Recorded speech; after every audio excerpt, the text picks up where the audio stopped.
អាទិភាពខ្ពស់បំផុតគឺបញ្ចប់សង្គ្រាមកម្ពុជាថៃឲ្យបានឆាប់បំផុតនិងការពារប្រជាពលរដ្ឋស៊ីវិលលោកវ៉ាងវិនប៊ិនឯកអគ្គរដ្ឋទូតចិនប្រចាំកម្ពុជាបានឲ្យដឹងនៅថ្ងៃទី15ខែធ្នូម្សិលមិញថាអាទិភាពខ្ពស់បំផុតគឺបញ្ចប់សង្គ្រាមនិងការពារពលរដ្ឋស៊ីវិល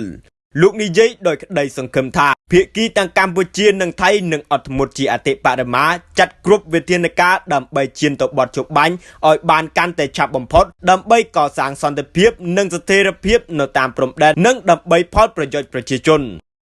បើតាមឯកអគ្គរដ្ឋទូតនៅភ្នំពេញប្រទេសចិនគឺនឹងបន្តធ្វើអ្វីៗគ្រប់យ៉ាងតាមដែលយើងអាចធ្វើបានដើម្បីលើកកម្ពស់ការសន្ទនាឈានទៅការកសាងសន្តិភាពហើយចិននឹងបន្តដើរតួនាទីស្ថាបនាតាមវិធីរបស់ខ្លួនក្នុងការនាំមកនូវបទជបាញ់រវាងកម្ពុជាថៃដើម្បីកសាងសន្តិភាព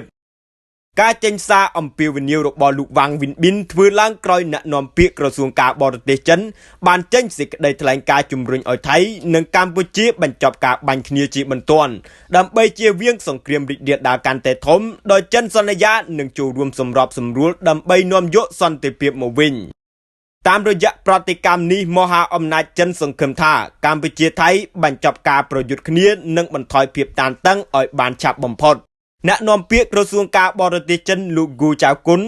បាននិយាយថាចិននឹងបន្តដោយមើលលើឆន្ទៈរបស់ភាគីទាំងពីរក្នុងការធ្វើការឲ្យអស់ពីសមត្ថភាពដើម្បីជំរុញការចរចាដើម្បីសន្តិភាពនិងដើរតួនាទីស្ថាបនាតាមរបៀបរបស់យើងដើម្បីនាំមកនូវបទជបាញ់និងការស្ដារសន្តិភាពរវាងប្រទេសទាំងពីរ